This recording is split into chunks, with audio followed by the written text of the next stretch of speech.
show on Blog Talk and the best show on the internet. Shut up. Nobody, and I mean nobody, tackles issues like inflammatory talk.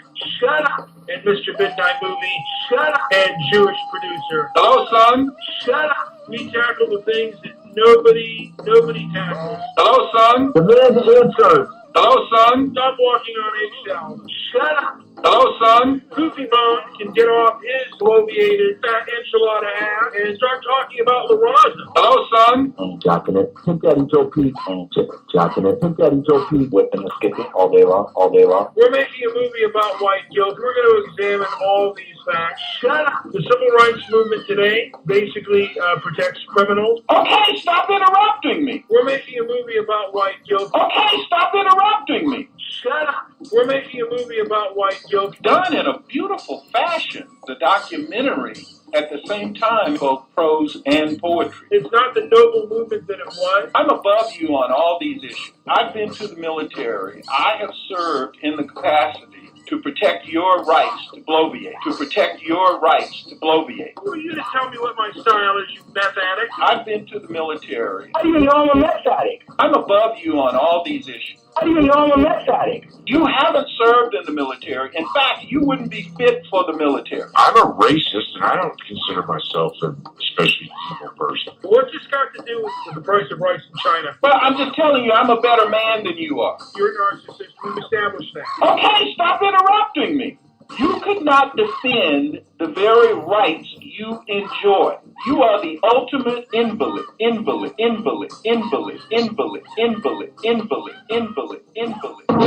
just stalking you. I'm wondering why Mr. Solutions isn't on every daily show. What's this got to do with the price of rice in China? Money. I'm into aviation. Money. Power. Money. Man boobs. Shut up. I see why Sick the Tank Daddy kicked his ass and kicked him out of the house early on. Man boobs. Shut up. I'm going to talk over you as loud as I can. I've got my speaker full blast to blow you away. Shut up. Mr. Midnight Movie. My name is Delano. I have killed Mr. Midnight Movie. I stabbed that son of a bitch. This is Money. Power. Money. Power. tired. Money. Power. Money. Power.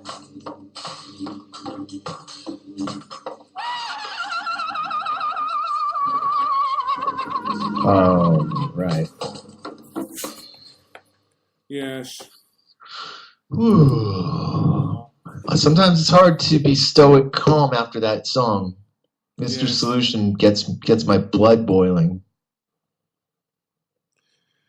Yes, it does. He does. And You are listening to an episode of Stoic Calm yes. with Mr. Midnight Movie and Jewish Producer. That's Mr. Midnight Movie. What's up, man? Not much. And I'm reading here. You know, I was going to start the show with my feelings on what was going on with the Liam Neeson and you know, the whole Liam Neeson thing with what he had said in an interview. But I want to maybe jump in here, and maybe I'll jump in here on Twitter. And because there, I was tweeting Wolf, who mentioned something about blackface, and she said, You're talking about Twitter, right? Yes, yes, All right. yes. So something happened with Twitty Bird? Something happened. Well, Wolf, and I believe that Wolf is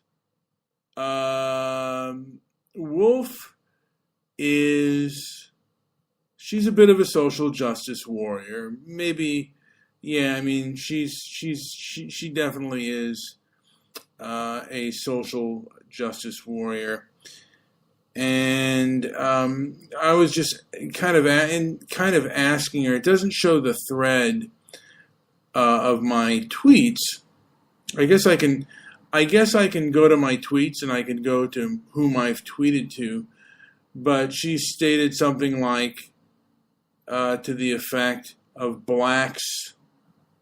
Like anyone who defends blackface is not, worth your time, or is, and I don't want to kind of paraphrase, but and it got kind of nasty because I was like, well, it's what moral standards? Now, we do have somebody on hold. I don't know if you want to take that or if you want to wait until the caller unmutes. Maybe they're doing something. Well, they might be checking out of a restaurant. She is eating right now, but... Oh, no, I'm here.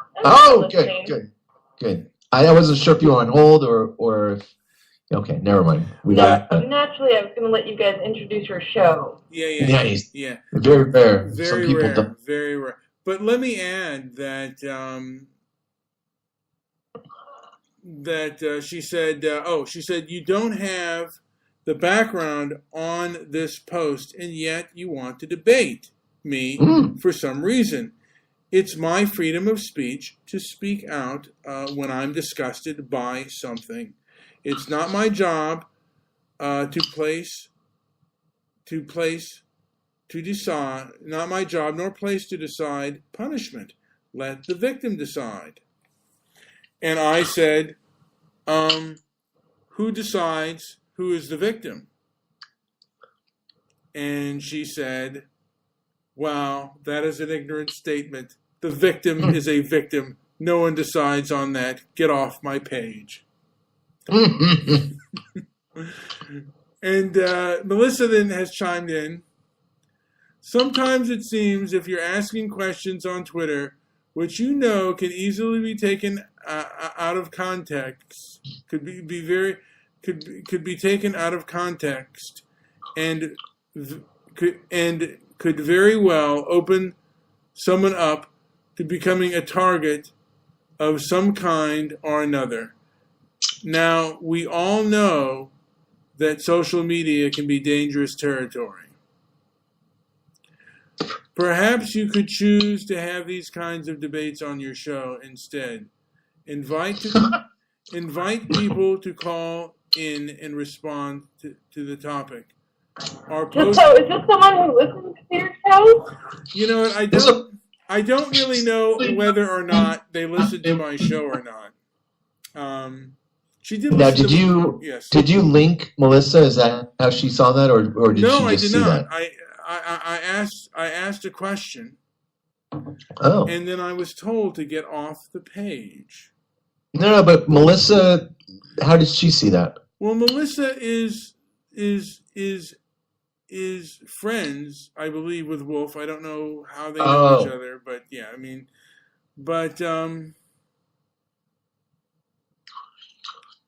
sounds like she's taking a side.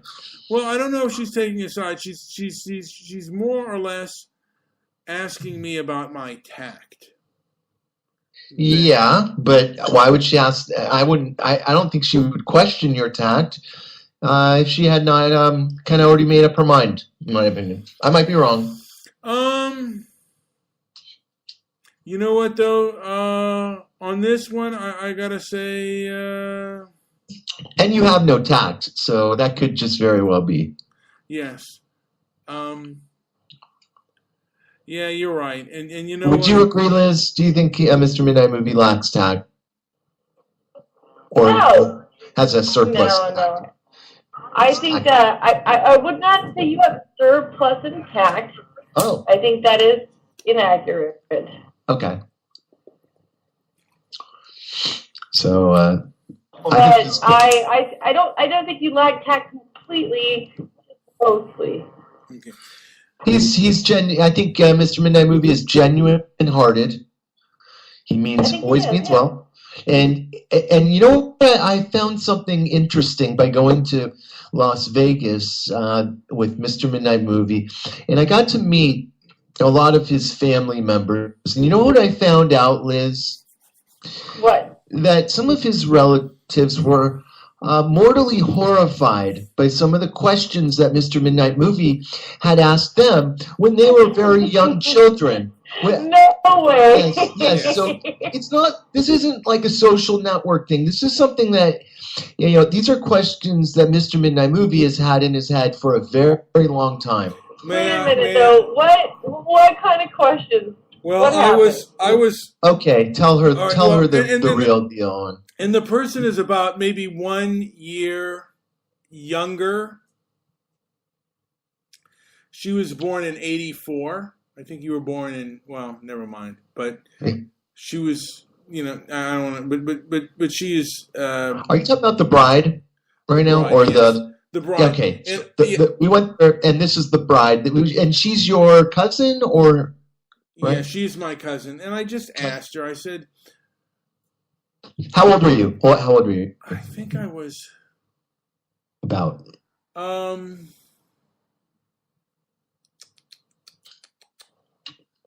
think it was about 27, and I just, she was getting into her dating stage, and I asked her, "Would you ever date a burn victim?" And she said, "Yes, I would." I didn't believe her. You asked her that question, and you were invited to her wedding. Wait, he's not done though. Wait, he didn't believe her. I didn't believe her, and and then she later on said, "Well, probably not." Now, there you go. Yeah, have you been?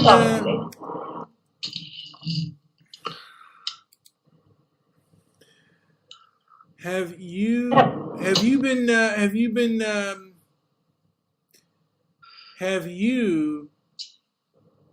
been up on date with what's been going on with Liam Neeson? I heard that he allegedly said something that was controversial, racially controversial. I don't agree with that. I don't think it was, and I hope that everyone gets messed with that way in liberal Hollywood. And I hope they get messed with that way because it just kind of shows them who they're siding with. Well, so when their own fingers get pointed right at them, even though things are taken out of context or things were taken out of line or things like that, and they get pointed and they get the heat for that, I hope that they turn around and go, "Wow, I thought these people were my friends. Turns out they're not my friends. Here's why I don't agree." Well, and kind of some of the stuff we can do some doing. What I mean, and to paraphrase what Liam Neeson said was, his friend was raped, and I guess he had asked. His friend was raped by a black man. Yes. And it made him so angry that he said he wanted to kill. Didn't he say he wanted to kill all black men for a while? He wanted to kill a black. He wanted to wait outside a pub where the blacks are, and he wanted to He said he thought about killing one of them. And let's take a look at what Spike Lee, the biggest hypocrite in Hollywood, has to say. Well, but hold on, before you do that, think about that for a second. So let's take the race out of it. So if a guy with a black mustache wearing a yellow hat were to rape your best friend, who happens to be a female, you would see a black man with a mustache, with a yellow hat, and it might trigger some things that might make you feel like you don't like people that look like that. Right? And not to say that you would act on that, but you do have those feelings, and those aren't unjustified feelings. Now, where the human aspect comes into it is when logic and the difference between right and wrong and our thought processes of humans, it stops us from doing that, right? I mean, that's all he's essentially describing is how he felt and how passionate he felt about his friends and how angry the situation made him to where he had feelings like that. Did he go out and kill a black guy? No. But you know what? These people are going to turn things like that onto people like him. And people like him who have been fighting for the very liberal left all this time, now they're the ones attacking him on things taken out of context. And it's not fair to him. Well, But I'm glad it's happening to him because he's been fighting for these people. And they've been doing it to everyone else, and it's been absolutely terrible. I'm sorry, what does Spike Lee have to say about it? let's see what Spike Lee has to say, and then I'm going to jump in about. We talked a little bit about it yesterday. I'm gonna do a little short story on it at some point, not during this show, but I'm gonna. In my mind, it's the same idea for people who had generations of people down the road, and they were owned by white slave owners back in the day. The people that still take out that aggression towards white people now, even though they may have had a relative generations down the line that may have had, their family member may have been a slave and they were owned by a white person, and this is 2019 and they're taking it out on white people now. It's the same idea. It's ridiculous. Like, it's taken out of context, it's taken out of feelings, it's taken out of, but almost in the reverse way, where they're still holding on to that grudge, but they're ununderstanding to someone towards Liam Neeson, who's, literally suffered that probably in his lifetime. So he's literally, like, empathizing, I don't know if that's a good word, but he's acting the exact same way, but now he's being persecuted for that mentality, which they sit there and feed off that all day long and try to force it down everyone's throat. You should feel guilty because you're white, because white people owned black people back in the day. Because white people did something wrong back in the day, and it was wrong. It was, there's no beating around that. But Liam Neeson himself is mad at he was mad at black people for a while because something one black person did when they raped one of his friends back in the day. That's the same mentality, but they're unaccepting of it because it's not black versus white, it's white versus black. So let's. But what does Spike Lee have to say? Let's hear what Spike Lee has to say, and then I will get on to some of my thoughts here. I'm afraid to answer that because so often, I've been labeled as a angry black man. But nonetheless, there's stuff to be angry about. I'm angry about the President of the United States saying Mexicans are rapists, murderers, and drug dealers. So therefore, the wall should be built. And then on top of that, make the murderers, rapists, and drug dealers pay for the wall, which is insanity. I'm mad about infants, babies, torn from their mother's arms, and families separated. There's thousands of kids, they don't even know who their parents are. There's a lot to be angry about. You angry about what Liam Neeson said recently? Oh, yeah, I don't understand what he was doing. So it's a crazy, crazy, bizarre world we live in. It seems to me that I've not spoken to Liam, but I don't know why he did it, but he did it. So he's going through it now. I just saw the clip, and he did not look. One of the clips on his apology tour. See, he did not look happy. Would you cast him now? Now, I tried to cast one time, and so far we haven't got the money for that film. But one day we will. But I don't think I'll be going back to him for. He's too old now. That was like a long time ago. It's bad all around. It's bad all around. So I don't know, but I heard he was promoting this new movie and it's about revenge, and somehow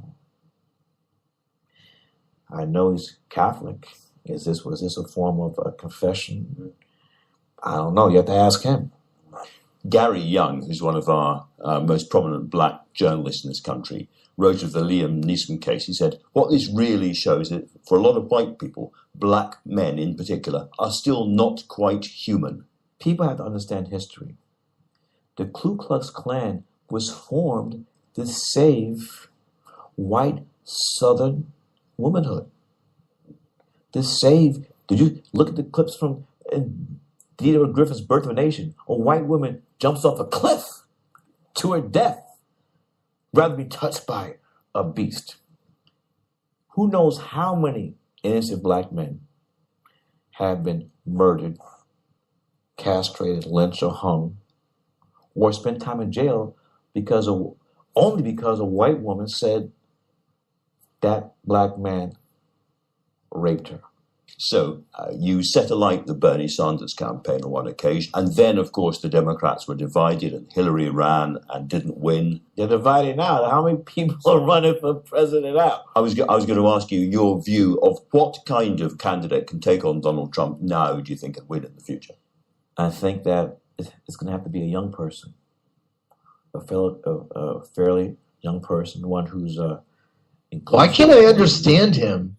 So bassy. Well, he is. I can understand him. He is mumbling, and what he is saying. There's a little bit of a young person because he sees these young people, these ultra left young Congress people going in, and they're drawing a lot of attention across the country, but they're not drawing really good attention. They're drawing good attention in their district, but not across the country. But they're because of the media attention on it, and the media keeps trying to bring these people up, which is not working well with the rest of the country. Saying a young person, a young 20-something-year-old should run for president against Donald Trump. I laugh at the thought of it. Ridiculous. That was a stupid, not stupid. I get what he's saying. I understand what he's saying. But it's the same thing I had mentioned before that, he wasn't thinking when the black man raped his friend, he wasn't thinking of all the persecution that all the black people have gone through, and all the people that have died just because a white person said this. His feelings mean nothing because of the color of his skin, is what Spike Lee was trying to tell you. And all this history that has been built up makes Liam Neeson's feelings irrelevant. And he should have thought in the moment that he had any negative feelings towards a black man, that he should have thought about all the terrible things that white people have done to blacks over the years, and not thought about anything else. And I think that is one of the most asinine and ignorant arguments on the face of the planet, but we're talking about Spike Lee here. Are any of us really surprised? Spike Lee is going to do what the popular thing is. Yeah, I mean, Yep. and yeah, everything is, and it's a very narcissistic. It seems like it's a very narcissistic thing to look at personal things like a good friend being raped, and look at everything through the prism of what's going on through the history, particularly the history of America. This had happened, by the way, from my understanding, in Ireland. And Ireland, by the way, accepted, I believe, was it Somali or Ugandan or Nigerian immigrants. And I thought they had also accepted Somalis. I'm not too sure. But they had accepted immigrants. I think they did. And I lived over there. You have to remember, I lived over there for about 4 years. And they did accept people from all over, but it was mostly Nigerians. But people from different African descent. Yeah. And the thing of it is, today, we can't even discuss the fact that, and I don't know about Ireland, but I know in England, in London, the majority of the people of that city of London are not the majority of the people, who have been like 5 to 6 generation English. The majority of the people were English, had straight up English blood. That is no longer the case. And no other countries besides countries in Europe, and I would say countries of people of European descent, are facing this type of demographic change. And I mean, America's one thing. Because, I mean, you're right, but it's all concentrated in London, in England. So but it's concentrated when you also. go to the places, But you go to Liz, Manchester, it's you go to not. all those other places. You know, But it's also happening in France. It's also happening in Sweden. And when were these people asked if they wanted to be replaced, and if they wanted? I don't know if now did the Irish people, did they want this large scale immigration? Were they in favor of it? see, the Irish did it. The Irish did it better, I believe, than the rest of the countries, especially better than England. And I know there's probably a lot of English people out there that are going to be pissed about me saying something like that, but they did, because the Irish have such a national pride about themselves as the Irish that they weren't going to let anybody come in. They wanted to be their neutral country. You know, they're not going to sit there and let other people come in and take wild abuse. They'll take care of refugees, but they weren't going to let situations like anchor babies. And that's a controversial term, but they weren't going to let immigrants come in, have children, and then everyone got a free ride. Everyone got residency. Everyone, they were like, no, absolutely not. And in fact, what they were doing for the longest time were, if immigrants came in and had babies, sure, they let the baby stay, but the parents were getting deported, and then the baby gets put in the system. And come to find out, that was a real eye opener for anybody trying to have an anchor baby in their system. And they had a really good way of controlling them. They knew where they were at. They kept the crime really low, and the Irish really stuck together as a community. Well, so they always knew who was where and what was what. And even in their little knacker towns, you know, they talked to law enforcement if African communities or people were getting out of line and doing things that they didn't want them to do. So there's a sense of nationalism. I know it sounds bad, that's such a bad word, but nationalism was what kept them safe. You know, nationalism is pride in the Irish. The Irish pride is what has kept them safe. Almost down to the roots, all these years. So, and so then you won't see things happening in Ireland like you do in England, which is just across the channel. So.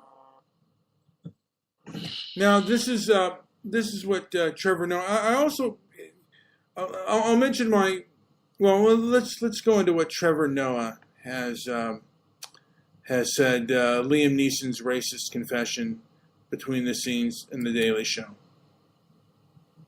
Yes, sir. What do you think about Liam Neeson's recent admission that he went into black prison and black people? What do I think of Liam Neeson's recent admission that he wished? Well, I think it's really difficult because in many ways it feels like an onslaught. You know, I can understand for any black person out there to just be like, this shit never seems to end, right? You think you get past the age of lynching, and then there's still blackface in 2019. You know, you hear stories every day about black people who are persecuted just because of the color of their skin. Black Lives Matter exists as a hashtag because of that very reason. I do think, though, the Liam Neeson story, most of it is treated the way it is because of how he told the story and where he told the story. I think if Liam Neeson had told that story on Oprah, and there was like a conversation, we would have seen it as a person admitting to a time in their life when they allowed their anger and hatred to fester into a racism that they're ashamed of. Then it would be like, because then you'd have someone on the opposite side. Oprah would be like, why, Liam? And he'd be like, I don't know, Oprah. I don't know. It was so horrible, Oprah. And she'd be like, come here, Liam. No, you know what you... He's like, it was so bad, Oprah. It was so bad. But we never had that. So all it was Liam Neeson's talking about a movie about revenge. The next thing, in the middle of it, he goes, I know what it's like. A friend of mine got raped. I asked her who did it. She said she doesn't know. She just knows it was a black guy. And I went out into the streets hoping that some black bastard, and he put it in quotes, you know, and he went, some black bastard would step out and start something with me so that I could kill him. And the headline obviously is Liam Neeson. I walked the streets looking for a black person to kill, which is what he said, but not technically what he was saying, right? And I think also, I'm going to be honest, I think a lot of people take the story a little bit more seriously because it's Liam Neeson. Because people see him as the Taken guy. If like Tom Hanks said the same thing, I walked the streets for a week, black people be like, really, Tom Hanks? Really, Tom Hanks? People like, yo, man, we're going to kick your ass, man.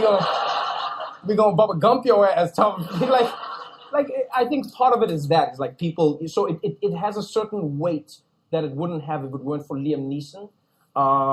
I do think it was a powerful admission, though. You know, I hope he and people who hear the story understand the gravity of what he's saying, and that is, if you're not careful, you can have inside of you a hatred that is encouraged or grown by the society that you live in, and you don't even realize how disgusting that idea is. I think it was cool that he said he looked for help afterwards. I think it was cool that no one busted him. He volunteered the information. I think it was great that he was ashamed. You know, so for me, that's the world I want to live in. I want to live in a world where a person who says something like that is ashamed of it, and they're telling it to you, not you're catching them out.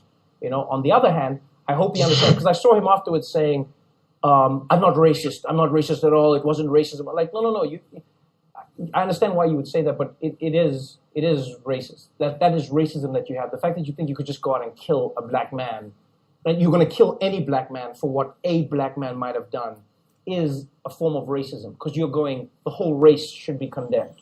So you should be able to accept and be like, yes, I was thinking a racist thought. But a lot of the time I find people are afraid to admit that they ever had a racist thought, because then society says you are racist forever, and then that's it. So there's no value in atoning, I guess. You know? And he keeps going out and giving more interviews that make it worse. I'm like, why do you... Like the things that he says, I'm just like, clearly your particular set of skills doesn't include shutting the up. Now, I want to mention that, now, Liz, do you know who Richard Pryor is?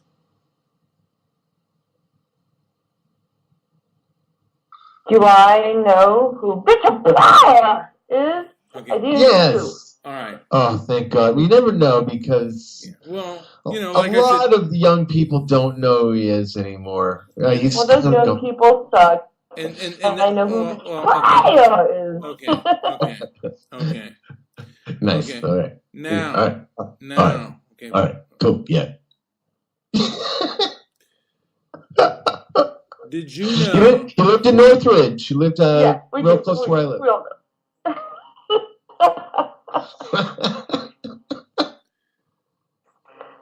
Did you? Come on, Mr. Midnight Movie. You got stuck? No. Now, got Stoic stuck. Stoic stuck. Now, Ruthie was chastising me because I mentioned this. Oh, she went off on you. She just, and I don't know why. I thought, well, but and he talked about it once on. I remember. I don't remember him talking about it, but Ruthie stated that he talked about his incident in the military. Richard Pryor.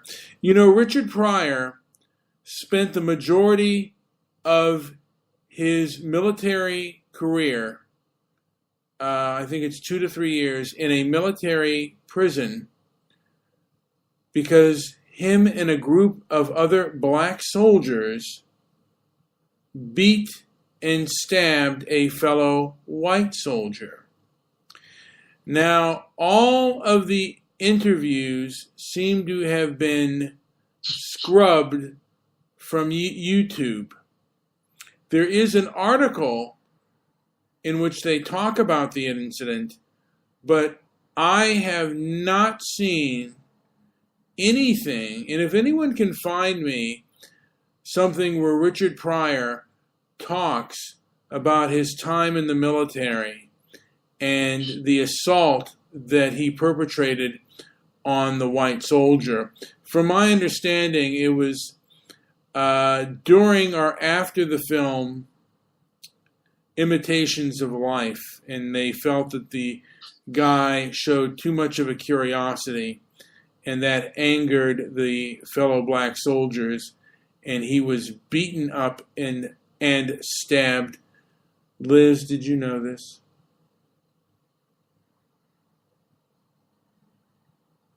I did not know nearly this much detail. No, me either. Now, do you think,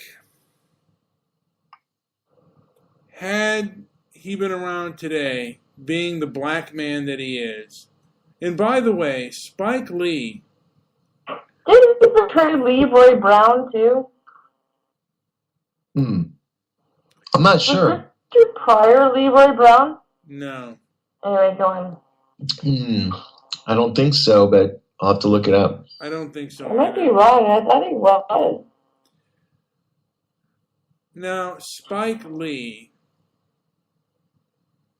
who was in the interview before, once said he gives interracial couples visual daggers. I find that no one ever asks him about that. Do you give interracial couples visual daggers? Yes. Mr. Midnight Movie? What's that? Okay, so you both do. So you and Spike Lee have very similar things in common. I did not say that. I said Spike. Okay, what were you saying? Let's be clear.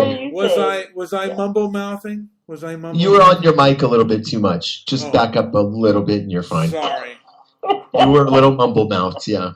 Sorry. Stoic. You sound fine otherwise. That's great. Calm, people. Stoic calm. Yes. It's okay to be stoic, but straight faces, everybody. Serious faces. Who is eating on their damn microphone right now? Who's doing that? That's you, Jewish producer, I can tell. It's a Ricola.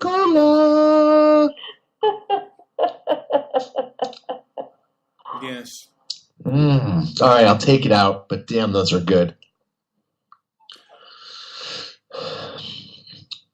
I said that Spike Lee once told a reporter that he gives interracial couples visual daggers.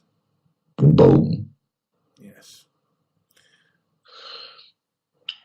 Now, this, and I'm only going to play a snippet. This, and I think I've tweeted this. This is Way of the World, the speech that forever transformed the UK.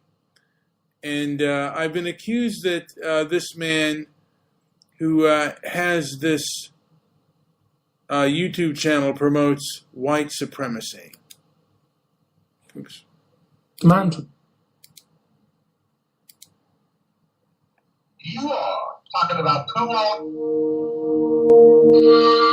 The so-called Rivers of Blood speech given by English Conservative MP Enoch Powell in 1968 still has a huge and enduring significance to many Brits from across the political spectrum. It remains without doubt the most significant cultural artifact of the time when the British people tacitly accepted their country's transition from nation-state to multicultural state. This speech and the fallout from it were the fork in the road at which the demographic future of the UK was decided. When I was growing up, and still today, the very mention of this speech, or the man who gave it, was a social faux pas. Powell's was indeed the last stand of true British nationalism in the mainstream. And, after the speech, nationalism became a dirty word for most people, something you couldn't mention in polite company.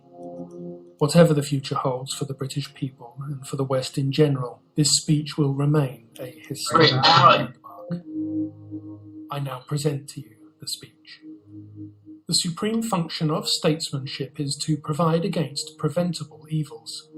In seeking to do so, it encounters obstacles which are deeply rooted in human nature. One is that by the very order of things, such evils are not demonstrable until they have occurred. At each stage in their onset, there is room for doubt and for dispute whether they be real or imaginary. By the same token, they attract little attention in comparison with current troubles, which are both indisputable and pressing, whence the besetting temptation of all politics to concern itself with the immediate present at the expense of the future. Above all, people are disposed to mistake predicting troubles for causing troubles, and even for desiring troubles. If only, they love to think, if only people wouldn't talk about it, it probably wouldn't happen. Perhaps this habit goes back to the primitive belief that the word and the thing, the name and the object, are identical. At all events, the discussion of future grave but with effort now avoidable evils is the most unpopular and at the same time the most necessary occupation for the politician. Those who knowingly shirk it deserve, and not infrequently receive, the curses of those who come after. A week or two ago, I fell into conversation with a constituent, a middle-aged, quite ordinary working man employed in one of our nationalized industries. After a sentence or two about the weather, he suddenly said, "If I had the money to go, I wouldn't stay in this country." I made some deprecatory reply to the effect that even this government wouldn't last forever, but he took no notice and continued, "I have 3 children, all of them been through grammar school and 2 of them married now, with family.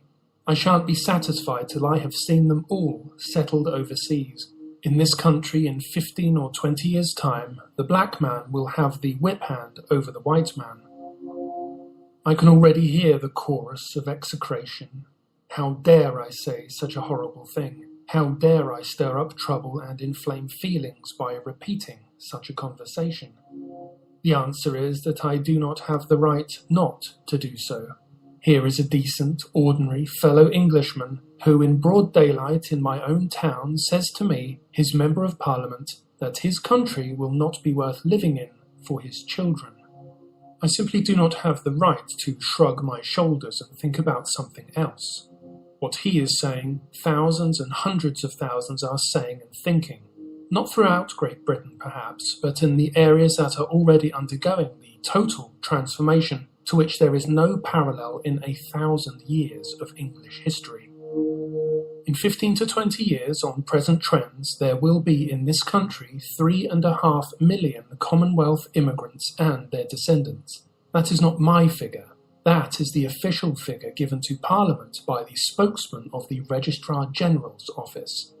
There is no comparable official figure for the year 2000, but it must be in the region of 5 to 7 million, approximately 1/10 of the whole population, and approaching that of Greater London.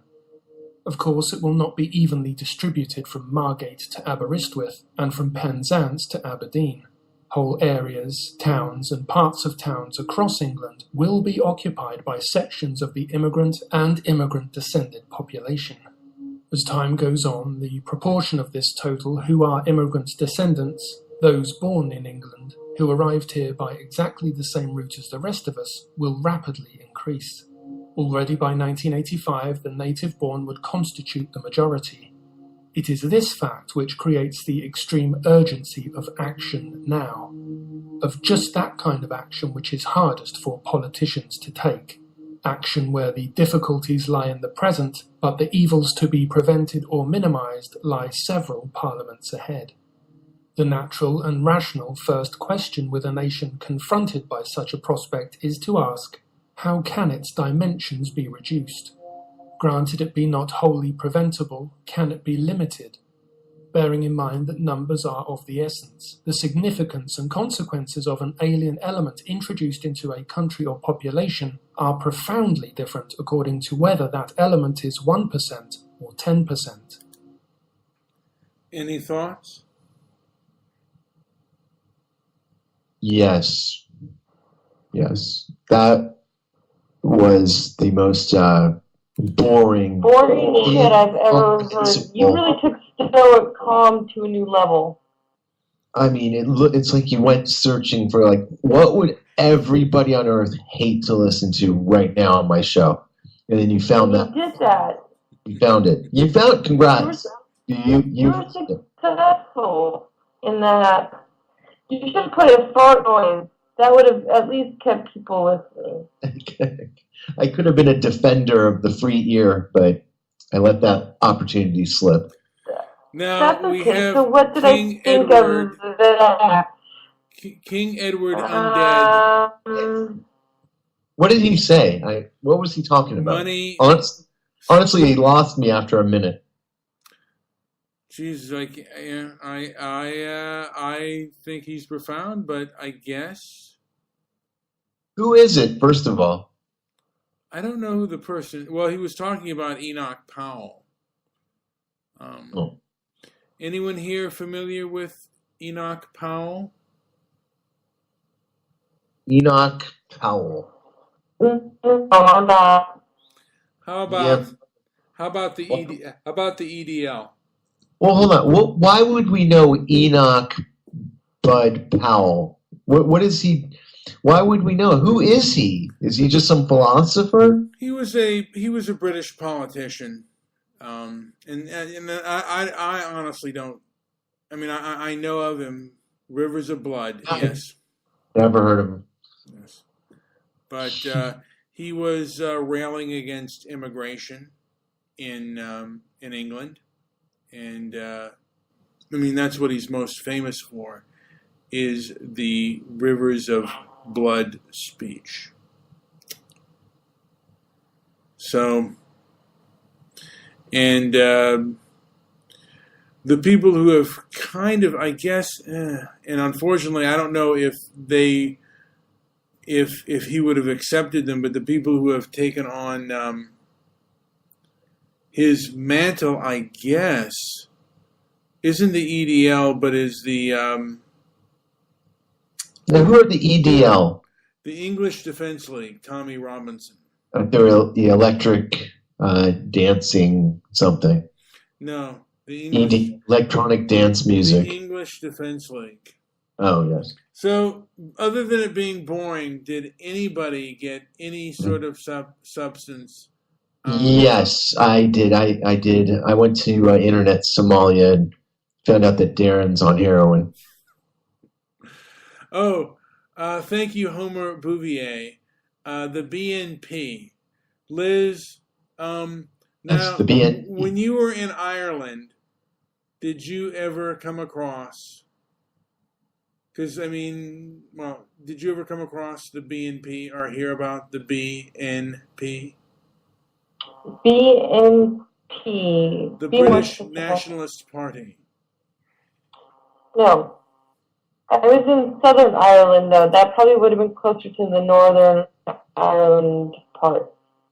Where you have Northern Ireland, which is actually owned by England, probably closer to those parts, though. Mr. Midnight. You wouldn't have heard much about them down south. By the way, who do you know about? What's the same agency in Ireland? What are they called? Sinn Féin? The IRA. But I'm going to play a short. So the IRA. Yeah. I'm going to play a short little song from the BNP. Please do. Called I can't wait. Don't Unpack, You're Going Back. Everybody go ahead and take a dump right now. This will be our restroom break, ladies and gentlemen.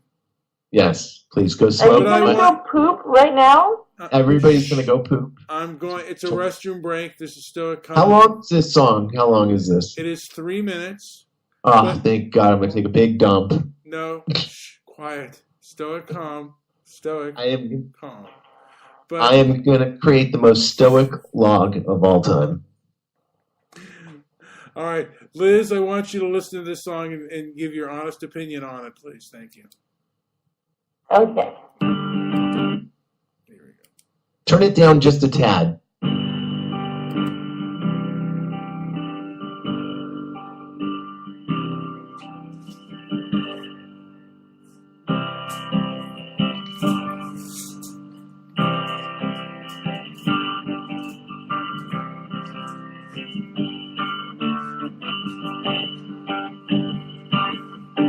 Don't unpack, you're going back and take your family with you. Don't forget your bag of smack, your Semtex and your bag of crack. Bugger off, just don't come back and take your family with you. You come into our country with your guns and money. Rub our noses in it, and then you think it's funny. No council tax, no VAT, everything you get for free. And we all think, well, what about me? 'Cause all we get was your TV. So don't unpack, you're going back, and take your family with you. Don't forget your bag of black. Put it in your little sack. Go away, just don't come back, and take your family with you. The reason we have freedom here, our family pays the price for fear. Grandpa blown up in that war, and he only knew the life in store for his family when they're cold and gone. No longer any happy song. Everything's completely wrong, and that's the reason for this song. Don't unpack, you're going back, and take your family with you. Don't forget your bag of smack. Put it in that little sack. Just go away and don't come back, and take your family with you. The BNP will fight as one. On and on and on and on. And no surrender will be done. And not until the fight is won, we'll have our country for ourselves. No longer left upon the shelf. A chance for each and everyone. When the fighting has been won, don't unpack, you're going back, and take your family with you. Don't forget your bag of crack. Put it in that little sack. Just fire off and don't go back. Take your family with you.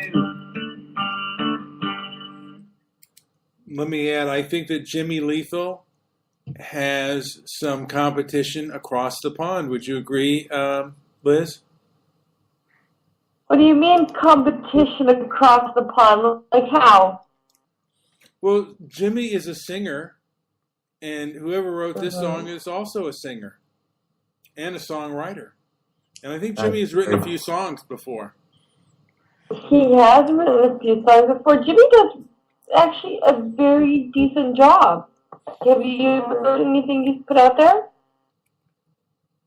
A little bit, yes. Some of the stuff. I mean, only from his cousin in the strip club. Yeah. By the way, yes. And by the way, I stopped watching his videos when he started vomiting and blowing his nose. I just couldn't handle that crap anymore. Wait a minute. What? I mean, it's one thing to talk about it, but he was doing vomit snot stuff, which vomit snot stuff. What does that mean? He was I think he was drinking some really awful alcohol, like 30 proof, and then just vomiting horrifically. And Mr. Movie is not an alcoholic, by the way. No, he's not a drinker at all. No. Like, you drink very little. If you drink, do you even drink? No. You don't drink? No. Yeah, I didn't think so. No. But I was just... I've never heard you even, or seen you even have a drink. I was going to say, I don't think I've ever seen him have a drink. Not one. No. And so you're telling me that this vomit, snot-inducing scenario while drinking doesn't make you want to try at least a beer? I've had beer before, but now that I've been when I got diagnosed with diabetes, one of the things, I mean, I had to give up something, and I like sweets and sugar far more than alcohol. And I'm trying I mean, they have diabetic beer now. Like, I drink the Michelob Ultras from time to time. Like, they're not bad. Was there ever a time in your life when you drank on a regular basis? No. Or semi? No. I've always been a lover of of cake and donuts. I remember So you may have been better off eliminating sugar completely and saying, screw this, I am just going to drink. Coping with your lack of sugar with a Michelob Ultra or two. Yeah. Yeah, no sugar, just drinking. And then since you don't like drinking that much, you wouldn't have much of a problem there. But you would have eliminated sugar. Michelob would have been my cure for diabetes. Yeah, it would have. It's kind of like, what else is left? Yes, what else? Drown me in Michelob. Drown me in my Michelob Ultra 2 carbs per drink. Yes. You had me at no sugar. Ian Stewart. Ian Stewart Donaldson is in hell with me. Ian Stewart was a person who wrote, and maybe we'll do a little bit of. By the way, should I block Scotty Green, or is that Kurt Green just in disguise? I have no idea. I don't think that's Kurt Green in disguise. I think that's probably Eric. He loves to come in under the. He loves to come in under the Kurt. But you know, if that's not Kurt, then I have no problem blocking him. Yeah, people have gotten too obnoxious lately, and I don't. I wouldn't. Yeah, I don't like that. I've gotten to the point in mine where there's just a few that I'm just going to block no matter what, and I get some hell for it. But I'm like, you know what? My show's not about the chat room drama, so goodbye. Yeah, I had to end it. And I think I let most people. Yeah, I think I let most people chat and do their thing and say whatever they want and take the piss. And I'm not a chat room Nazi by any stretch of the imagination. But there's just a couple that can ruin everything, and I'm not into it. Have you ever heard of the group Saga?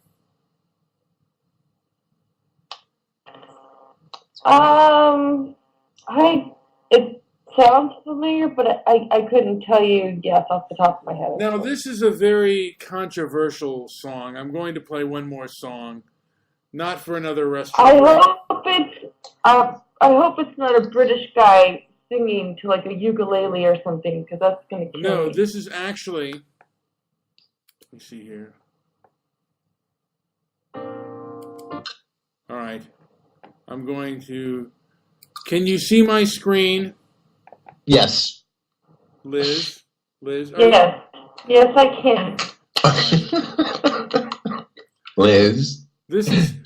Can you, Liz? This is, and I'm surprised that this is still.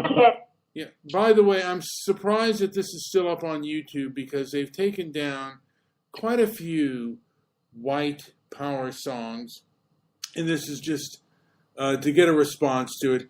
Here is the video. This is Saga, the Snow Fell.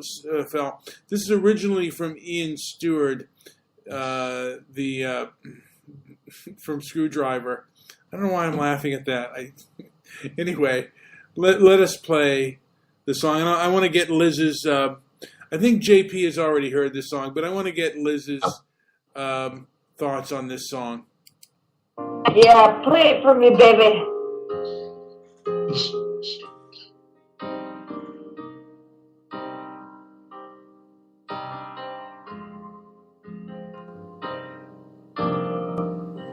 He sat in a room in a square the color of blood. He drew the whole world if there was a way that he could.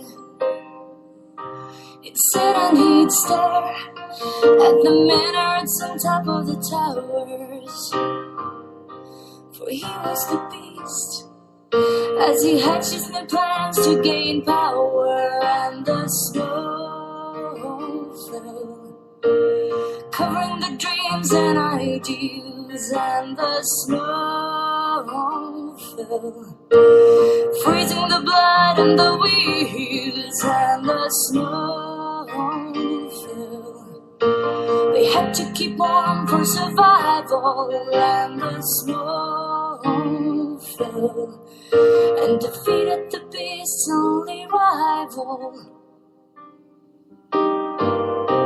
They took the old roads like Napoleon had taken before. They fought as the forces of light against the darkness in a holy war. One day they were looking around at the sun shining on the cold flowers.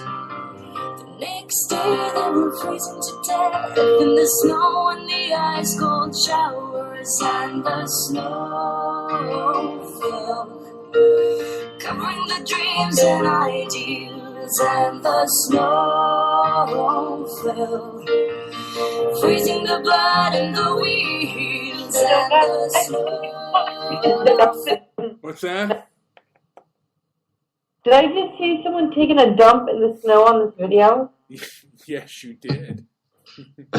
Oh, I just wanted to check. So okay. Good eye. Now, You still got it. yes, you were correct. War is hell. They had to keep warm for survival, and the snow fell and defeated the beast's only rival. Then came the deadly rollback from the steps of their retreat. The cold wrecked their bodies, but worse was the pain and defeat. Many people who had hailed them once now turned and looked away. These people now knew that the beast was on its way, and the snow fell, covering the dreams and ideals, and the snow fell, freezing the blood and the wheels, and the snow fell. They had to keep warm for survival, and the snow fell and defeated the beast's only rival. Oh my God. It finally came Who back did the vocals on this to song? What's that? I think that is what. Never mind. Yeah, who did the vocals on the song? Who recorded the song? Why do you ask? Because they really didn't do a good job. Mr. Midnight, you sing? No, I don't. I feel like you could sing that song. I feel like you should redo that song and do this video some justice. Maybe no, I'm not going to redo that song. I might. There are other songs that I might redo. You know what? You have a beautiful voice. You're doing good. Now let's finish. I want to finish the video. I'm getting distracted by the same words over and over. But let's finish the video. Never mind. No. You've ruined it, Liz. Sorry. I'm sorry. I didn't mean to ruin it, but I really feel like it was ruined before I said anything. It started with someone pooping in the snow. Yes. And it was all downhill for me from there. How would you have handled being a German soldier back in those days? How would I have handled being a German soldier back in those days? Yes. Can you please play that song for a few more seconds, please? Please, let's finish it. I just want to hear a little more. Only because I'm on the toilet right now too, and I really need something to do. Yes. Don't forget to wipe. Wait a minute. I didn't know you had to look it up again. Jeez, I thought you had it up. No, I have it. Yummy.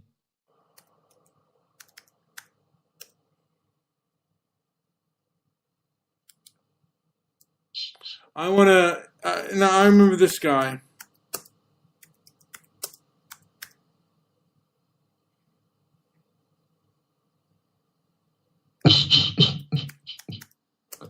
What are you doing? What are you up to? What kind of crazy antic are you up to? I want to play this song. I want Okay. Wait. I want to hear what. I think I played this. Larry the Wild Man Fisher. This is his version of Yesterday. I want to sing this song because the Beatles were always my favorite. And I really like the Beatles. And I hope maybe one day I might even be bigger than the Beatles.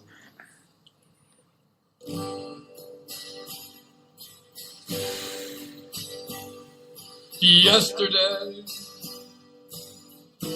all my troubles seem so far away. Now it looks as though they're here to stay. Oh, I believe in yesterday. Suddenly, I'm not half the man I used to be. There's a shadow hanging over me. Oh, yesterday came suddenly. Why she had to go, I don't know. She wouldn't say. I said something's wrong. Now I long for yesterday.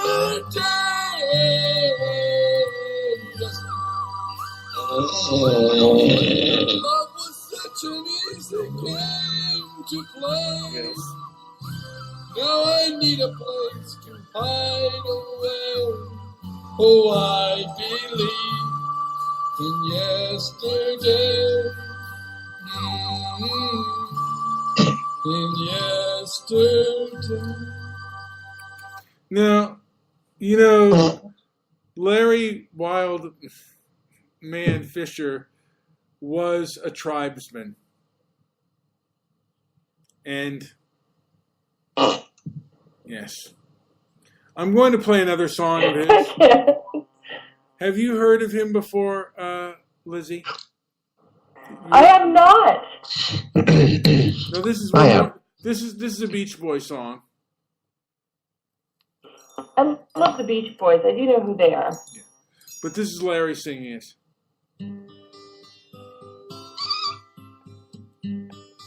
Squeaker. There's a world where I can go and tell my secrets too. In my room.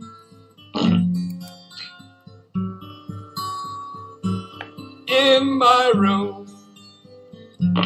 My room.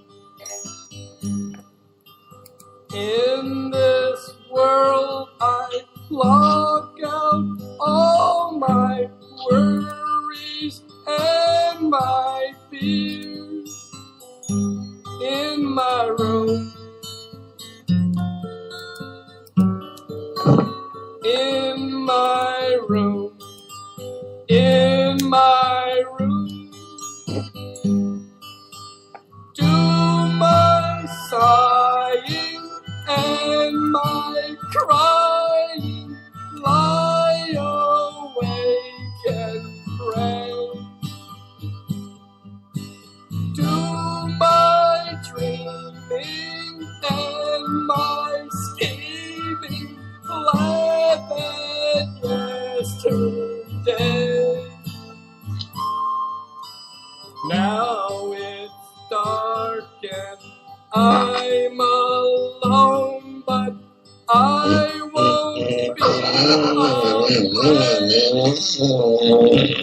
my room.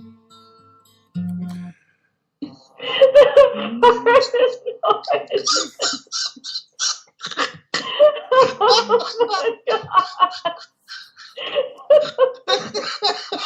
I couldn't hold it in anymore.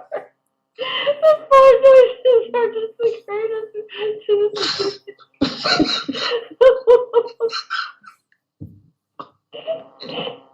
No, don't stop. Don't keep going. This minute, baby. I'm sorry. This is a good song. I'm crying. It's almost over, ladies and gentlemen. In my room. In my room. In my room.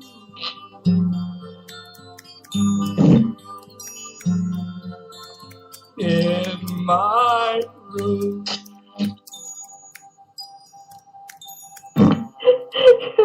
Gosh damn it. Oh, that song couldn't end soon enough. It was really good with the fart noises. Like, the fart noises by itself, the song by itself, but together that was awesome. Now I want to play the song Wesley Willis, "They Threw Me Out of Church." Oh, yeah. And so I'm going to play that. And Liz, have you ever heard of Wesley Willis? I don't know if I have. You're in for Was he a rapist? You know what? I accused Was I a rapist? No, quiet. Quiet. I want to mention that because of you, JP, I mentioned that he was a rapist because you said he was. And someone said, how dare I mess with such a man? This is Willie Willis. They threw me out of church. Wait, there's a commercial. This is one of the deadliest places on earth. You're supposed to describe the commercial. It's going to seem very clock. The Hot Zone.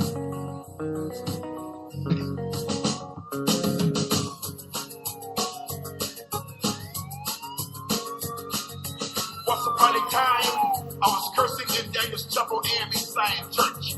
I called one of the deacons a motherfucker. Reverend Henry Miller preached about my vulgar language. He told the congregation in the sanctuary that I got a nasty, filthy mouth. They threw me out of church. They threw me out of church. They threw me out of church. They threw me out of church. For the second time, I told the preacher to fuck off. I also told Reverend Henry Miller to suck a male camel's dick. He got so tired of my bullshit. He told one of the deacons to throw me out. He then escorted me to the door. They threw me out of church. They threw me out of church. They threw me out of church. They threw me out of church.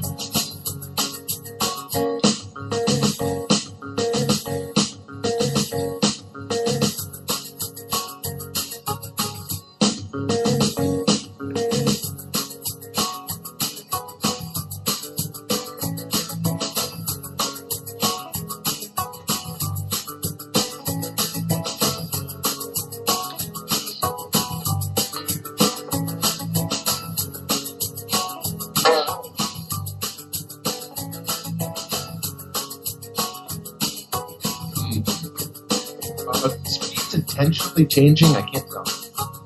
I'm going to go to... I was wondering the same thing. Batman got on my nerves. He was messing my day up. He was running me a mouth. He ridiculed me by calling me a bum.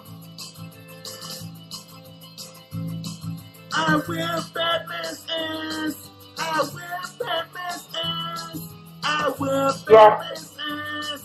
I wear Batman's ass. Oh. Batman thought he was bad.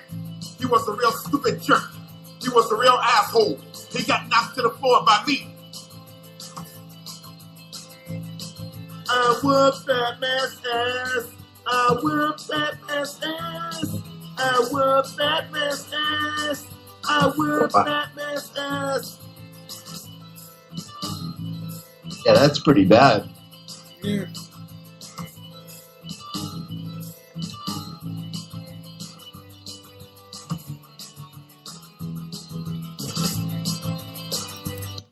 I think it needed more lyrics myself. I think it did. Maybe I whooped Batman's ass and maybe Robin too. A couple more lyrics. Yeah. Yeah, you're right on that. You're right. So, we've been on for over an hour. Mm-hmm. And we got at least one good laugh in. Yes. Did you have a few good laughs in there, Liz? I had some really good laughs. You guys are always amazing as usual. It was a good night. Nice. Yes. And it is getting rather late. It's almost 10:30. And I know, I'm an old lady. I have to go to bed. Ruthie's the only one here who can stay up late. yes, she I'm not can. gonna lie. And we will be talking. I don't think she sleeps. Yeah. Well, she works really hard, and I can't. It's really Yeah. hard for me to do that. Basically, I try to work hard, but it's not. Oh, yeah, 17 plays, not bad. Well, thank you for noticing that we've had 17 plays. I'm glad that we've had that many. I'm grateful for that many, and people may not like my opinions or agree with them. And for that, I say, I'm sorry. I can't help that you don't like what I do. All right, folks. Anything else to add before I call this wonderful show a night? Yeah, at least you know what? We're trying, and we're doing live shows every time, and maybe it would be nice, honestly, if we have some live shows where there are just like thousands of people or whatever, or even hundreds. It'd be fun. I want to know the feeling. I went and retweeted your shows in the comments of a bunch of liberal and conservative people on Twitter today. I'm sure they're all very well educated now, but they've heard our great music. I feel like I dropped the link to your show under Sarah Silverman's page. Nice. And Donald Trump Jr. I mean, there's a good combination, and I did James Woods and Hillary Clinton, and it's not really to get their attention, but the people that are commenting. But it'd be cool if Sarah Silverman was listening. Hey, what's up, Sarah? It would be cool if Sarah. You know what? The thing is, I really feel like she's super leftist liberal. She would probably come on, speak her voice, and still be fun to deal with. She has a humor about her, but she's been on a very large variety of different types of talk shows. I've seen her her face has been in so many shows. It's pretty interesting. She handles it all fairly well. I was thinking of I have a friend who is a cardiologist, and I was thinking of getting them on. I think maybe we should do it on your platform. Good old heart doctor. Pulmonary cardiologist. I should probably go see a heart doctor. A what? I should probably go see a heart doctor. And if anybody out there, if you're listening and you have somebody that you think Mr. Midnight Movie would have a great conversation with, you can always hit us up and let us know. We'll talk to that person. Before we end it, I do want to play. I want to play a little scene, and if you're too tired, Liz, let me know.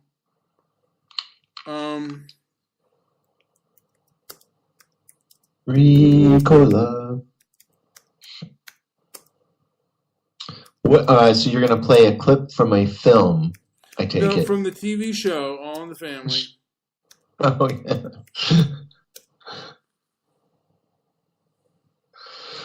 Well, thanks. I guess, are you going to end it on this then, or are you going to talk about it? I'm going to do a Valentine's Day show. Will you be our Valentine? I will be your Valentine, of course. Nice. Anyway, yeah, you're right. I got to get to... We should do a show, and we take our clothes off, and then do just the same show. Let's see if there's any difference. Come on, play the clip. Play the clip. Did I play? I'll play the clip. All right, here we go. Yay! Why, what'd they call you in school? Different things. For what? What the hell? Oh, tell me. What did they call you in school? Tell me what they called you. Well, I remember when we went to during the Depression there, when we didn't have no money, of course, the old man lost his job, he was all busted. And I wore out a shoe, one shoe. So I couldn't go to school with only one shoe. But my mother, she found a boot, so I had a shoe on one foot there and a boot on the other. A shoe and a boot, shoe, boot. So the kids call me Shoe Booty.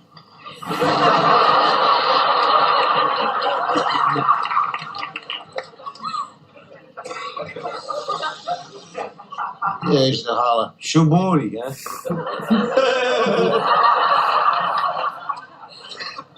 They used to holler, Snooty Fruity, here comes Shaboody. And they kept calling me that until they find out my name was Archibald, and they thought that was funny. And then I wish they'd go back to Shaboody. Kids all made funny, huh? Yeah, they all made fun. Well, all except one little black kid by the name of Winston. A black kid liked you? No, the black kid beat the hell out of me. Why? I don't know, nothing. Oh, he must have had a reason. Well, he said that I said he was a nigger. Well, did you? Sure. Well, then that was the reason. What the hell reason was that? That's what all them people was calling them days. I mean, everybody we knew called them people niggers. That's all my old man ever called them there. What the hell was I supposed to call them? I didn't know that. I didn't call them a wop. I couldn't call them wop because wop is what we call a dago. Did you ever think that possibly your father just might be wrong? Wrong, my old man? Don't be stupid. My old man, let me tell you about him. He was never wrong about nothing. Yes, he was, Arch. Aye. My old man used to call people the same things as your old man. But I always knew he was wrong. So was your old man. No, he was. Yes, he was. He Your wasn't. father was wrong. Son! Your father was wrong! Tell me my father was wrong. Let me tell you something. Father who made you wrong, your father, the breadwinner of the house there, the man who goes out and busts his butt to keep a roof over your head, and clothes on your back, you call your father wrong? Hey, your father. Your father. It's the man that comes home bringing you candy. Father's the first guy to throw a baseball to you and take you for walks in the park, holding you by the hand. My father held me by the hand away. My father got a hand on him now. I tell you, he busted that hand once, and he busted that hand. Teach me to do good. My father, he shoved me in a closet for 7 hours, teach me to do good. 'Cause he loved me. He loved me. Don't be looking at me.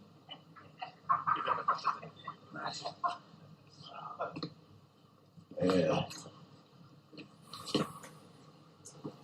Let me tell you something. You're supposed to love your father. Because your father loves you. How can any man that loves you tell you anything that's wrong? What's this? So, that thing. Lord.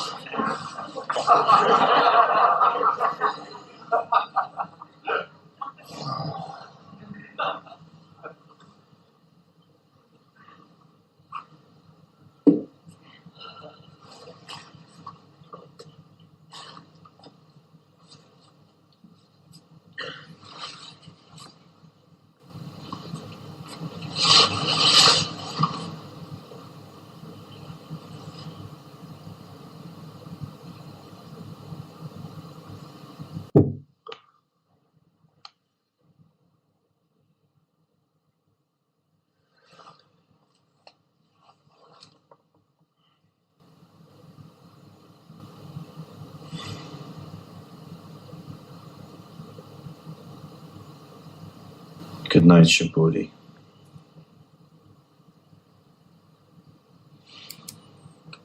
Any opinions on that? If you could go back a couple minutes, and he goes on that long kind of monologue there. It was hard to hear, but what was he saying? Well, I mean, to Meathead, he was telling him, your father's never wrong, kind of thing. And my opinion on that is that they're both right to an extent. Any opinion on that, Liz? Did you have an opinion on that episode? Just sort of what I showed you. That was interesting. But I think you're right. Yeah, the father's never wrong. It looks like there's some battling going on there. Yeah. Will be, and the battle never ends. Let me add. Never ends. Never ends. All right, folks, I'm going to bed. And Call. Thank you so much for joining us, Liz. It's been an episode of Stoic Calm. Liam Neeson, Richard Pryor, and Stoic Calm. Mr. Midnight Movie, I don't know if you want to play music and say goodnight or just end it, however you want to do it. I'm going to music us up a little bit here. Just wait. You're so fancy. I went right to the point. Oh, yeah. Oops. Why did I do that? Whoop. Oh, my. Oh, my. Oh, my. Oh, my.